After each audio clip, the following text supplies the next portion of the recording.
Hello everyone, welcome back to my channel. তো আজকের ভিডিওটা আমি শুরু করছি হিয়াকে নিয়ে, কারণ আজকের পুরো ভিডিওটা হিয়ারই জন্য।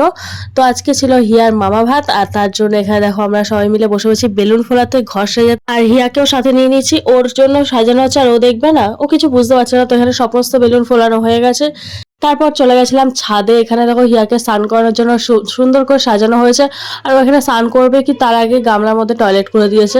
তো যাই হোক, কিছু করার নেই, সেখানে ওকে স্নান করানো হলো দুধের মধ্যে দিয়ে। ও খুবই মজা পাচ্ছিল। প্রথমটা একটু কাঁদছিল, তারপর জলে নেমে খুব ভালো লাগছিল। তো আসলে এত গরম পড়েছে না, তাই ওর বেশ ভালোই লাগছিল স্নান করতে। আর তোমরা বলো ওকে কেমন লাগছে ফুলের সাজে। আমরা সবাই মিলে ঘরের মধ্যে বসে পড়েছি, এত গরম লাগছিল না। আর এখানে ওকে সাজানো হচ্ছিল, তো এখানে ওকে খাওয়ানো হবে। তাই আমরা সবাই মিলে একটু ফটো ভিডিও করছিলাম।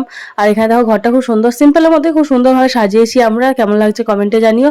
আর এখানে দেখো একদম ভালো লাগছিল না, কেঁদেই যাচ্ছিল। তো বাকি ভিডিও আসছে নেক্সট ব্লগে। আজকের মতো টাটা।